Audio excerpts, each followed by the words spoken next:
Meus irmãos, na semana passada, nós, dando continuidade na apologética cristã, nós começamos a ver alguns fatores que nós chamamos de seitas ou movimentos sectários, eles têm em comum. A gente viu que a gente colocou as quatro equações matemáticas, né? Não sei se vocês estão lembrando disso, mas eles somam, ou seja, por exemplo, eles vão dizer que precisa de alguma coisa a mais do que a Bíblia. Isso é uma coisa que é muito comum nas seitas. Nós abordamos na semana passada Adventismo do sétimo dia.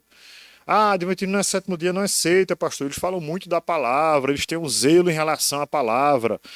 Tem um zelo, mas quando você vê que se enquadra nessas operações matemáticas, né? Você vê que elas sim se caracterizam como uma seita. Então, por exemplo, na Adventismo do sétimo dia, que nós falamos na semana passada, além da palavra de Deus, eles defendem que precisam colocar também algo a mais. No caso dos adventistas, os escritos da profetisa, segundo eles chamam, Ellen White, que para eles está em pé de igualdade à palavra. Né? Então eles acrescentam à palavra de Deus algo a mais. Né? Hoje nós vamos abordar os testemunhas de Jeová. Né? Não sei se vocês já têm algum conhecimento, né, aqui em relação aos testemunhos de Jeová. Talvez o conhecimento só assim, que alguns acham diferente, né, um pouco estranho algumas coisas, mas a gente vai entrar em alguns assuntos. Lembrando o seguinte, pessoal, as nossas aulas aqui elas não têm objetivo de menosprezar nenhuma outra crença, certo? Nossas aulas aqui têm o objetivo de que a gente possa entender um pouco mais comparativamente em relação à teologia, em relação às práticas, se elas se autodenominam, o que elas se autodenominam está correto ou não. Por exemplo, nós vimos lá na aula anterior sobre espiritismo. Eles afirmam que eles são cristãos. E nós vimos, né, pela comparação em relação àquilo que eles dizem ser e aquilo que a Bíblia afirma ser um cristão, se de fato procede ou não, e nós vimos que não procede. Né? Da mesma forma, os Adventistas do sétimo dia, na semana passada, e hoje nós vamos falar sobre testemunho de Jeová. Então a gente vai fazer algumas comparações sobre o que é que nós defendemos. Quando eu digo nós, estou falando os cristãos. Né? Quando eu digo cristão, gente, entenda bem. Para mim, ou a história, não só para mim, né, estou falando no consenso teológico, de forma geral, cristianismo é aquele que acredita em Jesus, certo? Conforme a palavra de Deus ensina, tá bom? Nem a mais e nem a menos, tá bom? Para você ter ideia, na próxima semana, se Deus assim nos permitir, nós estaremos falando sobre catolicismo romano, né? Quais são as similaridades com a nossa fé e quais são as diferenças também com a nossa fé. Amém? Muito bem. Pode passar o próximo. Testemunho de Jeová. Alguém já ouviu falar alguma coisa sobre testemunho de Jeová? O que é que você ouviu falar? Já foi abordado? Já bateram na sua casa? Duas pessoas querendo, né? Como é que foi esse encontro ou conhecimento? Quer falar, Léo? Não?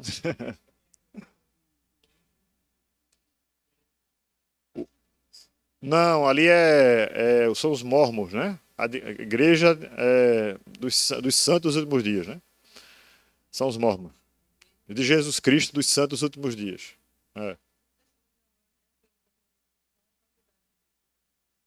É, também tem isso. Eles têm isso também.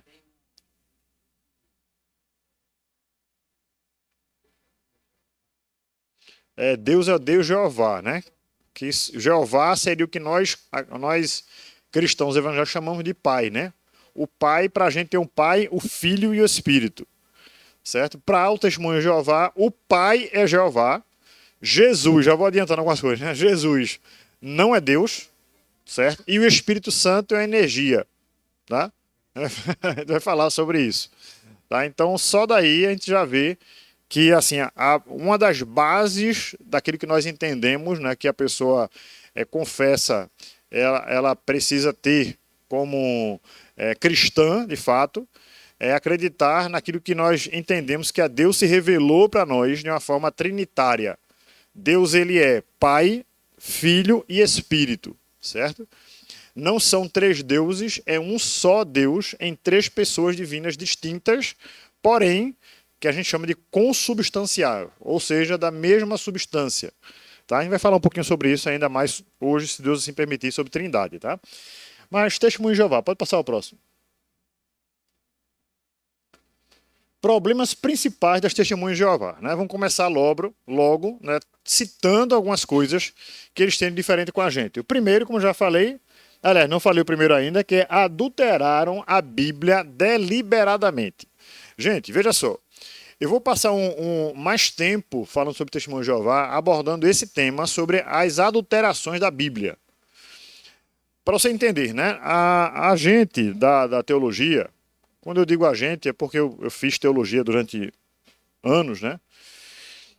E eu fiz o meu primeiro bacharel, depois o segundo bacharel em teologia, fiz uma pós também na área de missiologia, teologia em concentração em missiologia, fiz um outro curso prévio também de 3 anos antes também. Só um bacharel foi 5 anos, né? Então, eu posso falar com propriedade sobre teologia, porque eu não caí de paraquedas, né?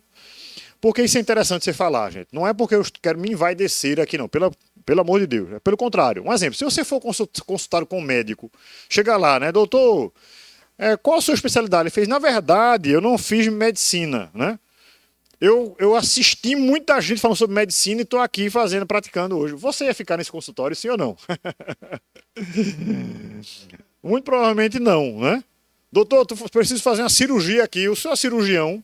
Não sou cirurgião, né? Não tenho formação nenhuma na área, mas eu sou muito curioso, né? Eu gosto muito de ler, eu tenho total condições de fazer cirurgia na sua coluna. Provavelmente você não ia se submeter a isso, tá? Ou se a pessoa está com depressão, né, crise de ansiedade, vai para um psiquiatra, chega lá, o psiquiatra diz que não tem formação nenhuma na área, então também é estranho isso, tá? Porém, gente, quando a gente fala de teologia, de ensino bíblico, você vai ver muitas pessoas com nenhuma formação na área ensinando a respeito do assunto. Certo? E aí tem um problema. O problema é que, pastor, mas só quem tiver bacharel em teologia. Não estou falando isso, que eu estou dizendo é o seguinte. A gente precisa saber quem tem propriedade para falar sobre o assunto, como nos casos de médicos, né? Ou um advogado, você quer constituir, está numa causa da justiça. Olha, eu queria convidar você para você me defender. Você não é advogado? Eu falei, não sou advogado não, mas eu vi várias séries aí sobre advocacia, sobre direito, e eu tenho condições. Não tem, gente, não tem, tá? Então, o grande problema da igreja, de uma forma geral, é porque muitos dos ensinos que nós recebemos, eles são de pessoas que não têm formação nenhuma na área. Certo? E às vezes nós damos muita vazão a isso. Como assim? A gente lê um texto, o que você entendeu desse texto? Eu entendo isso. A outra pessoa diz assim, eu entendo diferente, o contrário disso aqui. E a gente diz que está tudo bem, e não está tudo bem, gente. Veja só. Olhe para cá um pouquinho, você entendeu o que eu estou dizendo, tá? Para interpretar um texto, todos nós temos a Bíblia em nossas mãos hoje. Podemos ter a Bíblia você vende no supermercado, você pode baixar no seu celular um aplicativo da Bíblia. Não é isso? Mas veja, quando você interpreta a Bíblia, automaticamente você vai estar fazendo uma coisa que é hermenêutica bíblica, que é interpretação bíblica. Se você tem as ferramentas corretas para interpretar a Bíblia de forma correta, você vai interpretar de forma certa. Mas se você não tem, você vai ser levado por aquilo que você acha que é. Certo? Veja, eu já posso dizer de uma forma já imediata o seguinte. A Bíblia dos Testemunhos de Jeová, a versão do Novo Mundo, não é uma tradução da Bíblia. Ela é uma adulteração da Bíblia, uma falsificação da Bíblia. Misericórdia, pastor. Se chocou vocês, vai chocar mais ainda com os exemplos que eu vou dar aqui. Certo? Comparando o texto sagrado com o texto dos Testemunhos de Jeová. Então, coloque na sua mente. A Bíblia do Testemunho de Jeová não é uma tradução bíblica. Certo? Porque eles, como diz ali, olha, eles adulteraram a Bíblia deliberadamente para reforçar os seus ensinamentos. Certo? Que ainda estão em mudança. Tá? Eles podem mudar também por causa de uma outra coisa que eles vou dizer para vocês já já. Segundo ponto, eles acreditam que Jesus é uma criatura. Certo? Eles acreditam que Jesus é um anjo, o primeiro anjo, certo? E ele foi investido de autoridade divina, certo? Por isso que ele atua como Deus, mas é um Deus menor, certo? Então, pensando assim, é como se eles fossem de fato politeístas. Porque eles acreditam que é o Deus, Jeová, e acreditam que Jesus é um Deus, né? Feito pelo Deus Jeová, certo? Vamos falar um pouquinho melhor sobre isso também. Ponto 3. Ensinam que o Espírito Santo é força ativa, mas não é uma pessoa. certo? Em outras palavras, o Espírito Santo é uma emanação de Deus. Quando Deus ordena que algo aconteça, algo flui de Deus para aquele ali aconteça, mas o Espírito Santo não é uma pessoa, ele não tem sentimentos, ele não tem a vontade, ele não tem, não. Ele só é uma como se fosse o poder de Deus em ação, tá? A gente vai explicar isso melhor também daqui a pouco. E o último, que tem a coluna na minha frente aqui, quem pode ler? Alguns outros assuntos das testemunhas de Jeová, né? Sobre a salvação, como eles entendem que a pessoa pode ser salva. A imortalidade da alma, que eles não acreditam que existe imortalidade da alma. Vou explicar melhor sobre isso também. E coisas mais polêmicas como sangue, aniversários, datas comemorativas de uma forma geral, tá bom? Pode passar o próximo.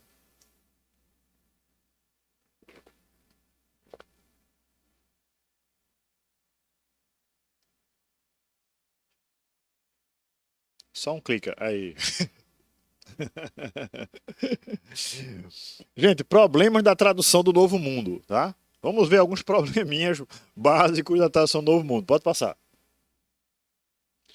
Antes de eu falar da problema de tradução do Novo Mundo, é importante você entender um conceito, certo? Qual o conceito? Conceito de exegese bíblica e de exegese, certo? Quem pode ler o da coluna da minha direita aqui, né? Da sua esquerda. O que está em vermelho ali com letras brancas. Só um minutinho, veja só. Então, exegese é você inserir o seu pensamento no texto, tá? Por exemplo, vamos pegar um exemplo.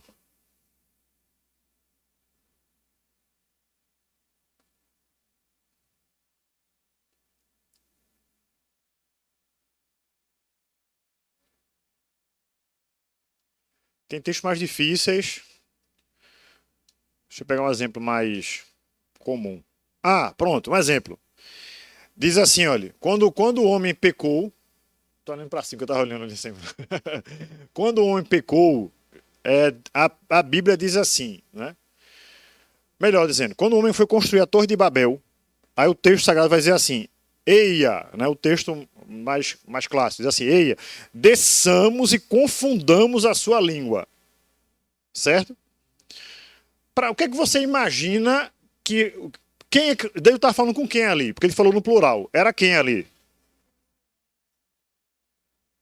Hã? Pode falar, irmão. Não tenha medo, não. Eu estou perguntando, você pergunta. A Trindade. Veja só. Isso é interessante porque é muito comum as pessoas pensarem isso. Tanto esse texto como quando vai fazer o homem também, né? Façamos, também usando plural. O homem é a nossa imagem conforme a nossa semelhança. Quem tem poder criativo é Deus. Se nós acreditamos que Deus é trino, Pai, Filho e Espírito Santo, e está no plural ali, consequentemente a gente vai deduzir que ali Deus está falando com o Pai falando com o Filho e o Espírito Santo, ou um dos três falando para os outros, certo? Errado. O que é que você acabou de fazer? O que é que nós acabamos de fazer nesse exercício? Nós colocamos o nosso conhecimento sobre Trindade e colocamos no texto, interpretando o texto. Isso é uma exegese. Eu parti de um pensamento prévio que eu tenho sobre Deus, e ao ler um texto que Deus fala no plural, eu automaticamente apliquei essa minha ideia no texto, dizendo que ali é Trindade. Compreende? Mas veja, agora imagine, 1500 anos antes de Jesus, Moisés, para um povo desnorteado que saiu do Egito, né? E Moisés vai falar, escrever algo para aquele povo como se Deus fosse plural. O que é que eles iriam entender, irmãos? Seriam politeístas, existe mais de um Deus. Vocês estão compreendendo? Então, muito provavelmente, a grosso modo, tá? Vou explicar melhor. Então, eu quero construir esse pensamento junto com você. Muito provavelmente, esse texto não quer dizer isso. O que esse texto quer dizer, então, pastor? Tem algumas outras possibilidades. Uma possibilidade é plural majestática. Plural majestática é quando Deus vai falar, quando um rei, por exemplo, vai falar, e ele conclama as pessoas do seu reino para executar algo, mas quem vai executar é ele. Por exemplo, nós ordenamos que a partir de hoje, o rei fala assim, um exemplo, viu, gente? Presta atenção aqui, ó. Nós ordenamos que isso vai acontecer dessa forma.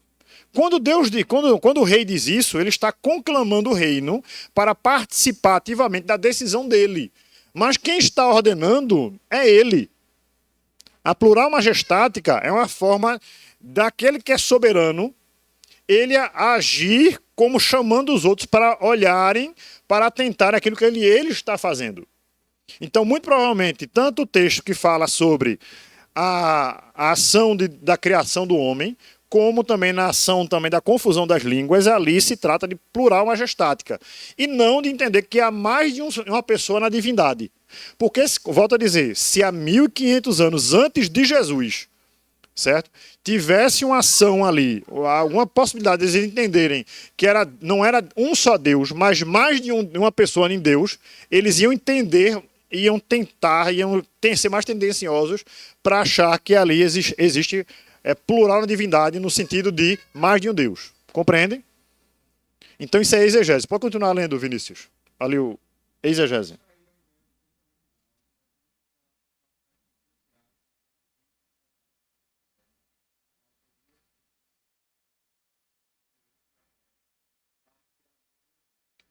Veja só, irmão, entendam bem isso aqui, como isso aqui é importante, tá? Os testemunhos de Jeová, ao invés de eles extraírem a ideia do texto original, levando em considerações alguns aspectos cruciais para traduzir e interpretar de forma correta, como que aspecto, pastor? Primeiro, a autoria, quem foi que escreveu esse livro? Isso é muito importante quando a gente vai interpretar, traduzir a Bíblia. Os tradutores na Bíblia, eles levam alguns aspectos importantes. E quem interpreta a Bíblia tem que entender, pelo menos entender esses aspectos. Por exemplo, vamos pensar junto aqui, irmãos. Quem escreveu o Evangelho de Mateus? Mateus, né? Quem escreveu o Evangelho de Marcos? Marcos. Quem escreveu Filemão? Oi? Cri. Gente, quem escreveu Filemão? A carta Filemão? Tá vendo que deu um nó na sua cabeça? É Paulo, gente, né? Então, não é porque o nome está lá no livro que foi ele o autor. Tá certo? Então, isso é uma coisa básica que eu estou dizendo. Certo? Então, entendam bem, gente. Se eu falei uma coisa básica... Então, a autoria é muito importante. Quando Paulo escreveu a Filemão, ele escreveu uma carta a Filemão, assim também como Timóteo. Paulo escreveu uma carta a Timóteo. Também não foi aos Timóteos, né? Foi a Timóteo, tá? Quando ele escreveu, o destinatário daquele escrito também é muito importante. Um exemplo, para quem foi que Mateus escreveu o seu evangelho? Alguém sabe dizer? Se você pensou, para mim, você está errado. Para quem foi que Mateus escreveu o Evangelho? Um de cada vez, meu, por favor, né? Para nunca tumultuar muito. Judeus. Por que judeus? Por uma coisa que tem em Mateus, que tem muito mais em Mateus do que qualquer outro evangelista. O que é que tem muito em Mateus, pastor? Ele tem inúmeras citações do Antigo Testamento. Certo? Então, por que isso é interessante? Porque ele está escrevendo para um povo que já atesta que o Antigo Testamento é verdade. Compreende? Para que esse povo entenda que Jesus é o Cristo, ele vai levantar vários argumentos, como: olha, ele fez isso, como está escrito que aconteceria tal coisa, aconteceu quando ele fez isso. Aconteceu tal coisa, ele curou, como está escrito que aconteceu, que o Cristo iria fazer tal coisa. Vocês estão entendendo? Então, para um povo que já conhecia, né, o Antigo Testamento, aí Mateus escreve para esse povo, para os judeus, para que eles possam ver e examinar. Eita, realmente, o livro de Isaías eu conheço. Imagine que você é um judeu. O livro de Isaías eu conheço. O livro de Jeremias eu conheço. Os Salmos eu conheço. E quando Mateus cita esses livros, vai dizer, rapaz, realmente está lá escrito desse jeito. Entendem? Tá? Então, a autoria e o destinatário é muito importante na compreensão para traduzir, no caso, e interpretar também de forma devida, certo? Contexto histórico. Gente, veja só. Lucas, por exemplo, como escritor, Lucas escreveu o Evangelho de Lucas e Lucas escreveu o livro de Atos dos Apóstolos, né? O Evangelho de Lucas e Atos dos Apóstolos, ele escreve, ele mesmo diz: eu procurei acuradamente saber a realidade dos fatos, dos eventos que assim aconteceram, para transmitir para vocês. Então, ao fazer isso, veja, Lucas vai contextualizar os acontecimentos de forma geográfica, e Jesus saiu então de Jerusalém e foi para... E você vai ver isso muitas vezes em Lucas, né? Da mesma forma, no ano do reinado do rei tal, ele vai contextualizar na questões políticas sociais, certo? E aconteceu isso porque os judeus não se davam com os samaritanos. Então, isso vai mostrar um contexto cultural também da época. Você está entendendo? Isso vai fazer você imergir mais no que aconteceu naquela época, para que você possa, então, interpretar de forma certa. Você não pode, gente, cá para nós, né? Só para a gente brincar um pouquinho. Você não pode pegar, querer ler a Bíblia assim, ó. Jesus fala comigo. Eu pego assim. Eita Deus, né? Aí Jesus fala comigo. Eu acho que você não lê livro nenhum assim. Você já leu algum livro assim? Você comprou um livro agora, vou começar no capítulo 10 do livro, né? Sim, mas com livros espúrios assim? Eu nunca vi ninguém lendo. Comprei um livro agora, quero muito ler esse livro. Vou começar no capítulo 10, depois eu volto no capítulo 3, depois o 1. Não, gente, vai dar um nó na sua cabeça se você ler assim. Você tem que ler sequencial. De forma sequencial. Então, por que quando eu abro, por exemplo, aqui a Bíblia, no livro de Lucas, eu quero ler de forma separada? Eu não estou dizendo que você não pode ler um capítulo, tá, gente? Eu estou dizendo que é muito bom, o melhor que você leia o livro de capa a capa, certo? Se é o Evangelho de Lucas, leia do começo do Evangelho até o final dele, e aí você vai ter um entendimento muito melhor. Amém? Vamos lá. Uma vez entendido isso, gente, o que é então exegese bíblica? Quem pode ler aqui, por favor?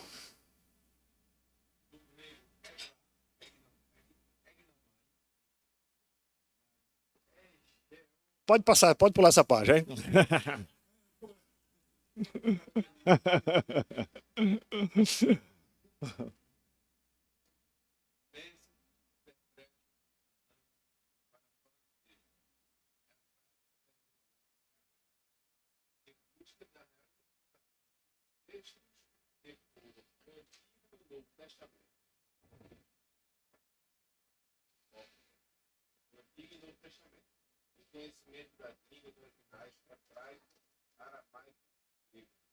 Veja só, se alguém se propôs a traduzir o texto sagrado, né, aqueles que se propuseram, se eles, para traduzir o Antigo Testamento, precisam necessariamente, fundamentalmente, saber do hebraico e saber do aramaico para traduzir o Antigo Testamento. Certo? Porque o Antigo Testamento foi escrito em hebraico e algumas passagens escritas em aramaico. Certo? Então, os tradutores que assim se desejaram fazer essa tradução, eles precisam ser exímios conhecedores do idioma para poder traduzir de forma correta. Da mesma forma, para traduzir, ou interpretar não, viu gente? Para traduzir o Novo Testamento, precisa ser um exímio conhecedor do grego antigo. Não é do grego moderno. Assim também o hebraico antigo e o aramaico antigo. Certo? Veja. Então, eu preciso conhecer bem o idioma para poder não dar um nó na cabeça. Certo? E nem traduzir de forma errada. Vou dar um exemplo escriturístico em relação a isso no Antigo Testamento. Acho que eu já dei esse exemplo aqui antes, mas se já dei, ajuda para reforçar. Veja. Gênesis capítulo 1, versículo 1. Diz assim no original. No princípio criou deuses, os céus e a terra. Vou repetir. No original está assim. No princípio criou deuses, os céus e a terra. Pastor, como assim? Deuses criou? Aí é trindade. Não, gente. Não é, tá, gente? Vou explicar o porquê. No hebraico, na língua hebraica, tem duas formas de superlativo.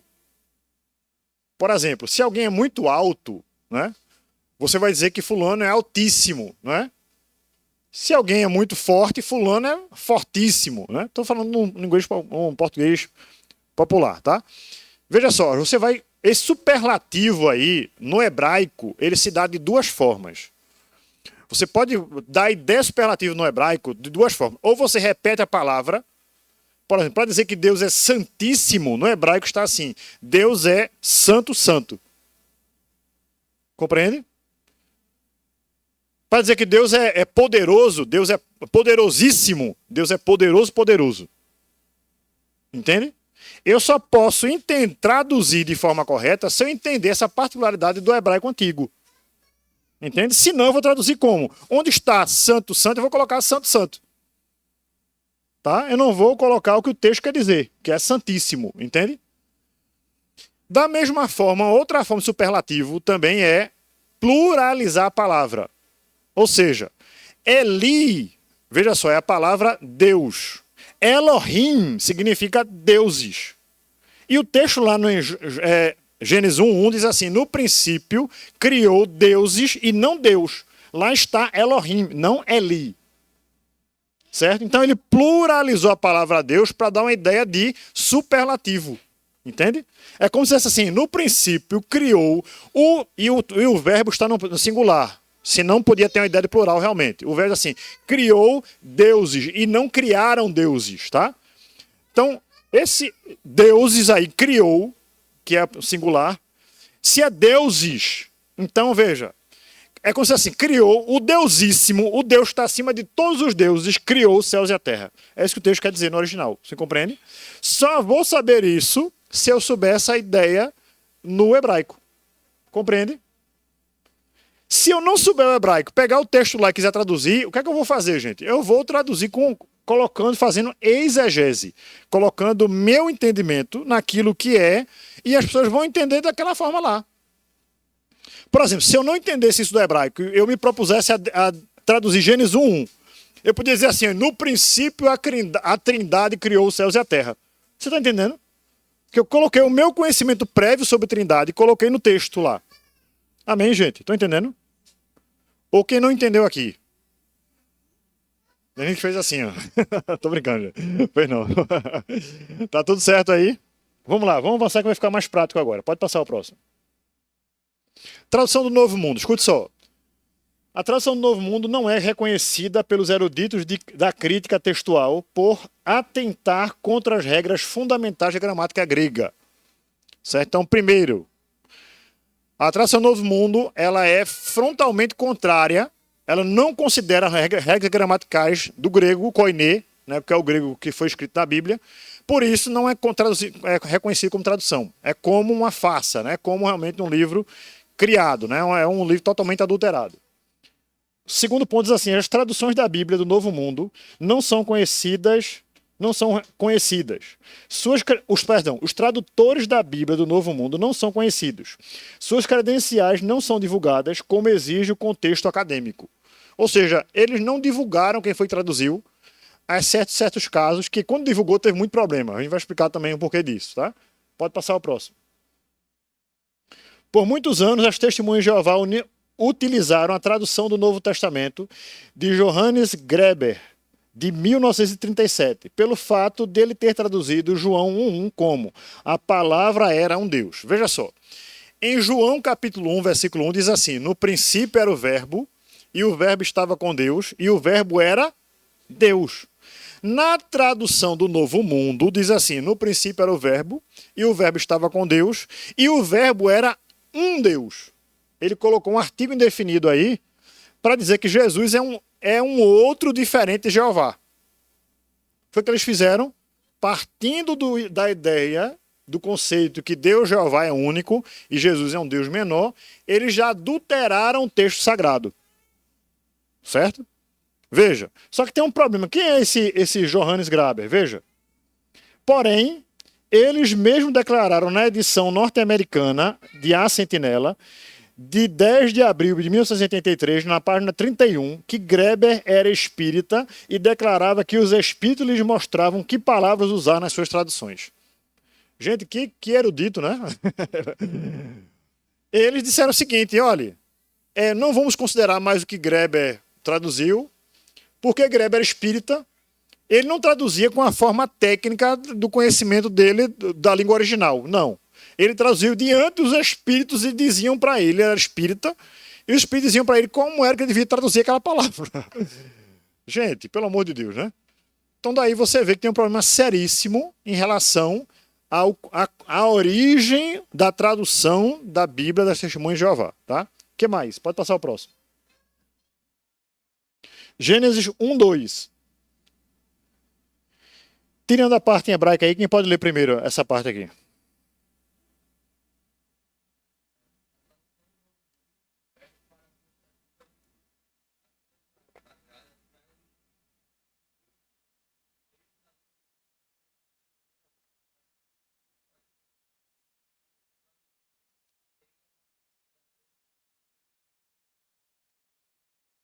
Perfeito. O que é que isso quer dizer, gente? Abra aí, por favor, Gênesis capítulo 1, versículo 2.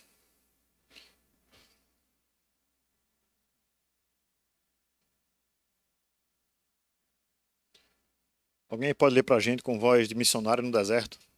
A terra era sem forma e vazia, e as trevas sobre a face do abismo. O Espírito de Deus se movia sobre as águas. Nas nossas versões, de forma geral, diz: o Espírito de Deus se movia sobre a face das águas. E aqui na tradução Novo Mundo diz assim: e a força ativa de Deus se movia sobre a face das águas. Tá? Eles adulteraram, onde tinha a expressão em hebraico Ruach Vehuach Elohim, que é Ruach, ou Ruá, né, como alguns pronunciam melhor, é o som que significa espírito. Tá? É um som como de um vento mesmo. A própria sonoridade da palavra é como se fosse uma palavra, porque a ideia do judeu é que o espírito é como um vento, certo? E o Espírito de Deus parar sobre as águas mostra a ação ativa do Espírito de Deus, e eles traduziram deliberadamente que é a força ativa de Deus, né? Tirando o nome de Espírito. Ia falar?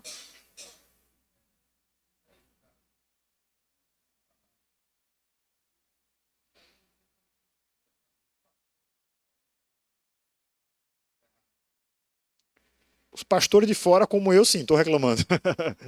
Mas os de dentro, não, eles estão sujeitos ao governo deles. Aos anciãos dele, ele diz que a tradução é essa, passa para eles, diz que receberam de Deus essa orientação, e aí eles são guiados por isso. Né? Se reclamar, expulsa. Tá? Pode passar, gente, o próximo. Quem pode ler aí pra gente? Colossenses 1,16.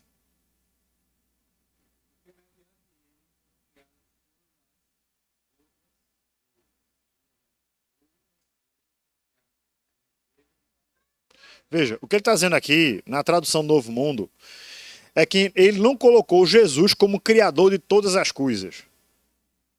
Na ideia deles é, Jeová criou as coisas, todas as coisas, e Jesus recebeu de Deus o poder, de Jeová, o poder, para criar outras coisas menores. Certo? Esses outros faz toda a diferença. Enquanto no texto sagrado, pode ler aqui embaixo.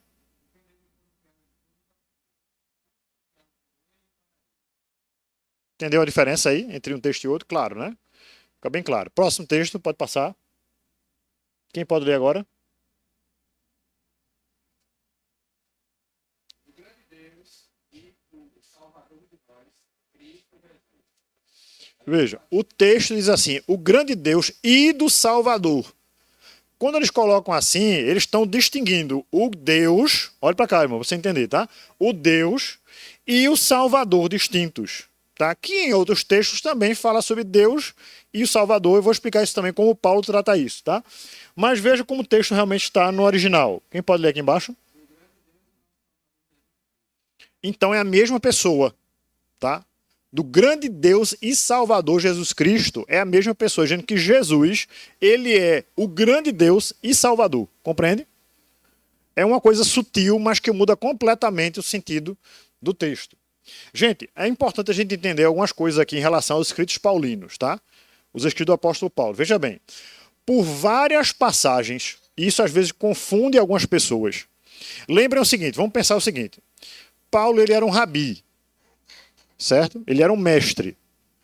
Paulo, como rabi, ele vai usar algumas ferramentas de mestre para, de uma forma didática, esclarecer melhor as pessoas daquilo que ele quer transmitir. Por exemplo, quando Paulo faz uma lista de coisas, normalmente ele coloca uma ordem de prioridade. O que é mais importante ou o que é mais quem deve colocar o maior foco primeiro lá no início e depois vai decrescendo em relação a prioridades, tá? Da mesma forma, quando Paulo ele vai falar sobre Deus Pai e Deus Filho, ele usa dois termos distintos. Ele usa Deus se referindo ao Pai, e vai falar de Senhor, só que o termo Senhor ali é o Senhor divino, se falando do Filho. Só para que na leitura, quando você estiver lendo, você possa entender. Quando ele fala assim, então Deus fez isso, você já entende que é o Pai. Quando ele fala, então o Senhor disse isso, aí você entende que é o Filho.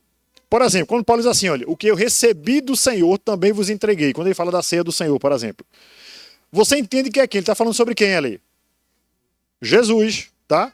Porque a forma didática de Paulo escrever e transmitir o conhecimento é Deus, certo? Theos, Deus, é o Pai, e o Senhor, que é um Senhor que é divino também, mas só para você fazer uma distinção de quem é a pessoa da Trindade que ele está se referindo, é Kyrios, que é Senhor divino, certo?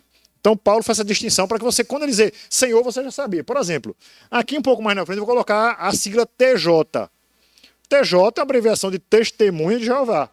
Toda vez que eu já falei o Testemunho de Jeová algumas vezes, e disse que eu vou me referir a TJ como Testemunho de Jeová, eu não preciso escrever de novo Testemunha de Jeová. Posso dizer TJ que você já vai entender. Compreende? Isso é uma forma didática para a gente sintetizar mais e você ter a mesma compreensão que você precisa ter, tá? Pronto, pode passar ao próximo. Veja que coisa aí. Hebreus 1:8. Quem pode ler agora? E embaixo, pode falar também.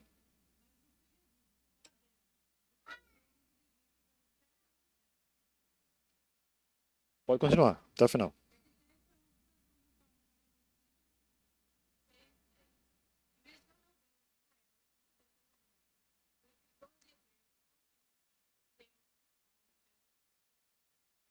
Então veja bem, gente.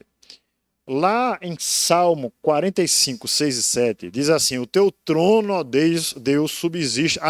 Diz assim, a respeito do Filho, é dito que o teu trono, ó Deus, subsiste para todo sempre. Então, é muito claro que o texto ali está falando sobre o Filho, que não se sabe muito bem na época lá quem era esse Filho, porque não tem a idade de trindade. Mas quando a gente, uma vez entendendo que Jesus é o Filho de Deus, a gente sabe que a referência ali é clara, que é o Filho de Deus, então é Jesus. Estão entendendo? Amém, gente? Então, só que lá na Tração Novo Mundo, para não colocar isso, ele vai dizer, olha, Deus é o teu trono. Em vez de dizer o teu trono, ó Deus, a respeito do Filho, ele muda aí para dizer que não está se referindo, que não refere Jesus como Deus. Certo? Pode passar o próximo. Quem pode ler para a gente?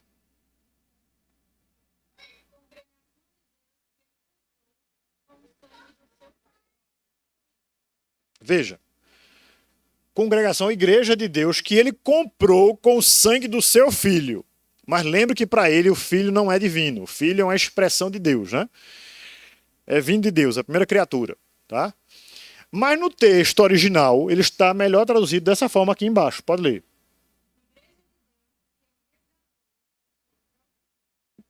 Veja, Deus resgatou com o seu próprio sangue. Quem é esse Deus? Na pessoa da Trindade, claro que é o único Deus que a gente sabe, que só existe um Deus. Mas se a gente pensar didaticamente em relação à pessoa da Trindade, não foi o Pai que morreu na cruz, nem foi o Espírito que morreu na cruz, foi o Filho que morreu na cruz. Então, se é o sangue de Deus, então é o sangue de Deus Filho. Compreende? Amém, gente? Tá difícil, gente, entendeu? Vocês estão tão caladinhos, estão com frio, estão agasalhados, tá tudo bem, estão confortáveis. Vocês estão tão caladinhos hoje. Ou tão assustados, meu Deus, não sabia que era assim, não, Arthur. Tá, então vamos aprender mais, né? Pode passar o próximo. Esse a gente já falou, né? Pode passar também. Jesus. Jesus é um ser criado por Jeová, um anjo investido de autoridade divina, e assim como os adventistas afirmam que Jesus é o arcanjo Miguel. Tá? Nós vimos isso na semana passada, que os adventistas acreditam que O Jesus é o mesmo arcanjo Miguel, com a diferença, tá? O adventista, ele acredita que Jesus é o arcanjo Miguel. É como se Jesus tivesse assim, Jesus é Deus. Para os anjos, Jesus se fez como anjo. E para os homens, Jesus se fez como homem. Mas no adventismo, eu sei que é confuso. Alguém está falando na testa aí, mas eu sei que é confuso. Para o adventismo, Jesus é Deus, certo? Mas ele se tornou um anjo e se autodenominou Miguel. E para os homens, ele se tornou homem e se autodenominou Jesus. Eu sei que é confuso, gente, isso. Mas é a doutrina adventista do sétimo dia. Mas o importante é saber o seguinte: para o adventista, Jesus é Deus Filho. Para o testemunho de Jeová, não. Para o testemunho de Jeová, Jesus é o primeiro ser criado por Deus. Tá certo? Tanto é que a expressão arcanjo é aquele que está acima dos anjos, né? E, de fato, arcanjo significa isso, tá?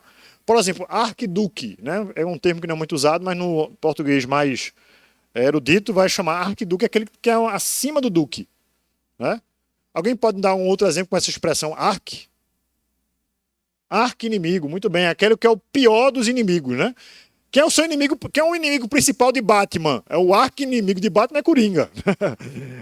Tá? Então é o arqui-inimigo, é o principal, né? Aquele que toma destaque, tá certo? Muito bem. Pode passar ao próximo. Olha aí, gente, quem pode ler esse texto aí, bíblico, de Daniel 10, 12 e 13?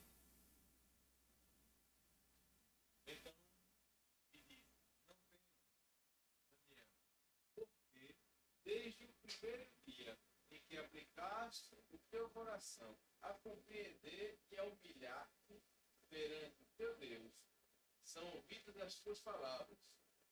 Eu vim por causa das tuas palavras, mas o príncipe do reino da Pérsia se pôs defronte de mim. E 21 dias, e eis que Miguel, um dos primeiros príncipes, veio para ajudar-me. E eu fiquei ali com o rei da Pérsia. Muito bem. Por que eu quis colocar esse texto aqui, gente? Na semana passada nós falamos sobre os adventistas. Hoje nós estamos falando sobre o testemunho de Jeová.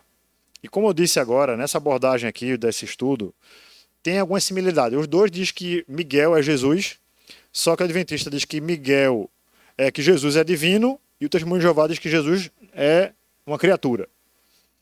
Mas o texto lá de Daniel diz que Miguel, ele é um dos primeiros príncipes, tá? A parte que está com letras garrafais aí, maiores, tá? Um dos primeiros príncipes. Se Miguel é um dos primeiros príncipes, ele não pode ser divino. Certo? Então isso é importante saber. Miguel, na Bíblia, ele é uma criatura, não é criador. Então, quero dizer com isso o seguinte: Jesus não pode ser identificado com Miguel, mesmo que diga que Miguel que Jesus é divino. Você entende? Não pode, isso é errado. Porque na Bíblia diz claramente que Miguel é uma criatura, um dos primeiros príncipes. Para você que não sabe muito bem disso, veja, na Bíblia fala sobre que quando Jesus, quando triunfou na cruz, ele desprezou os principados e potestades. Ou, outras traduções vão dizer, os príncipes e poderes. É como se no céu tivesse uma hierarquia, certo? De anjos, certo? E aqui vai falar sobre isso, né? Que o rei da Pérsia é como se tivesse um principado na Pérsia, alguns entendem dessa forma, e veio um anjo mais antigo para poder então ajudar esse anjo, estava levando a mensagem para Daniel. Esse anjo mais antigo, ele veio para batalhar ali. Esse anjo mensageiro, então, veio para dar a resposta para Daniel. Daniel orou e demorou 21 dias para a resposta chegar até Daniel. Aí ele vai dizer, olha, na verdade, quando você orou, eu saí lá, só que eu saí e o reino da Pérsia, um anjo mau, digamos assim, para você entender melhor, veio lutar contra mim, a gente ficou lutando. Aí Miguel veio e me ajudou e eu vim aqui trazer a mensagem para você. Tá? E Miguel é um dos primeiros anjos, certo? E aí é interessante, né, que ele vai falar justamente dos primeiros anjos, dos primeiros príncipes, tá? Aí, pode passar o próximo. O Espírito Santo, né? Para o testemunho de Jeová, o Espírito Santo é o poder de Deus em ação, é uma sua força ativa. O Espírito Santo não é uma pessoa. Esse aí eu tirei literalmente do site das Testemunhas de Jeová, o site oficial deles, tá? Você entender como eles acreditam realmente quem é o Espírito Santo. Pode passar. Até essa imagem também é do lado do site deles. Viu? Olha uma coisa interessante, tá, gente? Isso aqui é uma argumentação a nosso favor, tá? Quem pode ler esse texto aí? Do batismo de Jesus.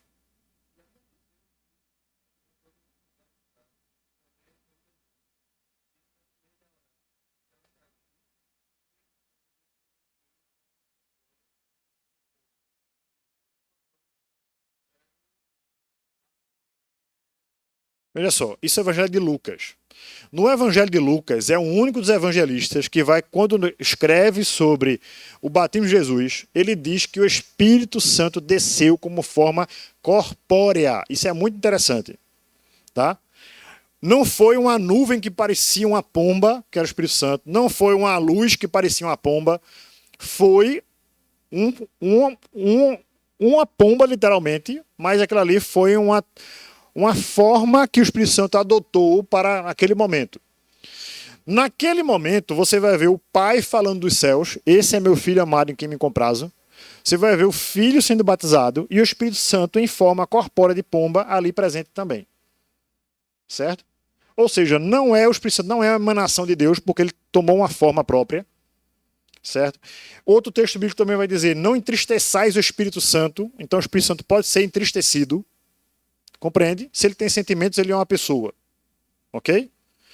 Então, há muito mais elementos bíblicos que reforçam a nossa ideia de que o Espírito Santo não só é divino, mas também ele é uma pessoa, do que o contrário disso. Tá? Pode passar ao próximo.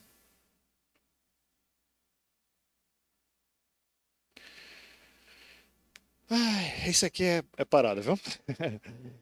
Gente, ó. Salvação para os testemunhos de Jeová. Tá? O sacrifício de Jesus no Calvário, na Alto Testemunho de Jeová, apenas removeu os efeitos do pecado de Adão, mas não os efeitos dos nossos pecados individuais. Vamos pensar o que é isso aqui, veja bem. Na teologia, nós chamamos de pecado original, que é o pecado que Adão cometeu e tornou assim todos os homens pecadores. Certo? Na próxima aula, não perca, gente. Eu vou falar um pouquinho mais sobre pecados, porque a gente vai entrar no catolicismo romano. Se Deus assim permitir, tá? Mas é muito importante essa parte de pecado original, certo?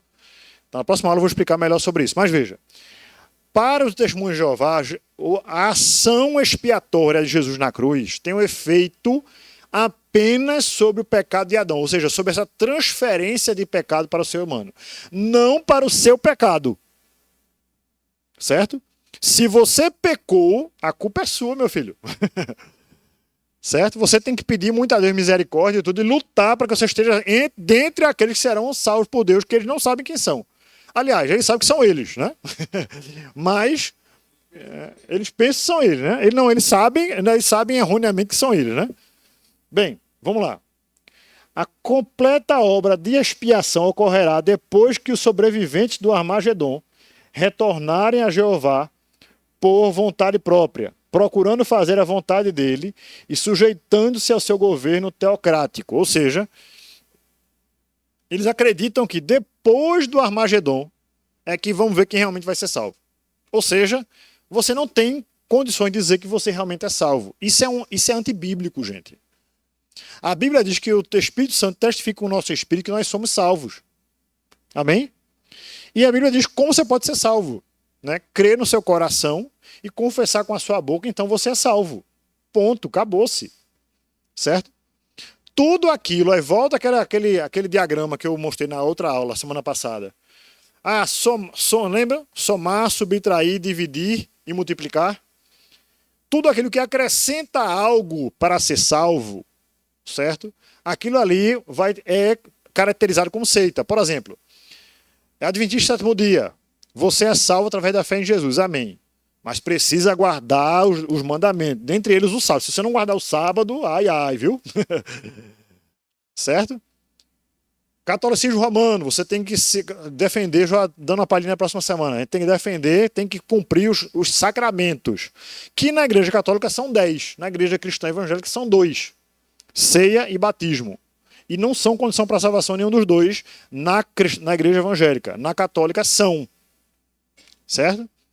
Então a gente vai ver algumas similaridades e diferenças. Eu vou apresentar para vocês também um quadro. Eu vou mandar isso lá no nosso grupo de WhatsApp, né, de quem está matriculado já conosco, que vai mostrar, identificar o que é seita e o que não é, e você vê comparativamente o que é de uma forma mais visual, tá?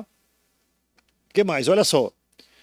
Algo bastante interessante de mencionar é que os testemunhos de Jeová creem que durante o milênio, os 144 mil, os únicos que irão para o céu, terão o direito de perdoar os pecados, eliminar as imperfeições dos seus súditos que... Eita, tem um... Leia aí, Léo, por favor, no slide. Viverem na terra, né? É a bandeira que está projetando a sombra. Então, veja só, gente. Os súditos daqueles que são... Então, há uma classe... Súditos. Coisa estranha. Há uma classe, gente. Para eles acreditam. Olha, mas não é muito estranho isso para a gente, não. Vou explicar o porquê. Mas também dando uma palhinha na próxima semana. Na Igreja Católica... Quem aqui já foi católico? Romano. Eu fui católico, tá?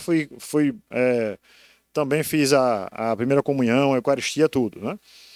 Na Igreja Católica, eu sei se você sabia, mas o povo não é igreja. Gente, escuta aqui, olha. Não te espece, não. Igreja Católica, o povo não é igreja. O povo é fiel. Certo? Na Igreja Católica, a igreja é o clero. Tanto é que na comunhão, que eles chamam de Eucaristia, que também não está errado esse nome, mas na comunhão, na Eucaristia, as pessoas comuns comem do pão, mas não bebem do vinho.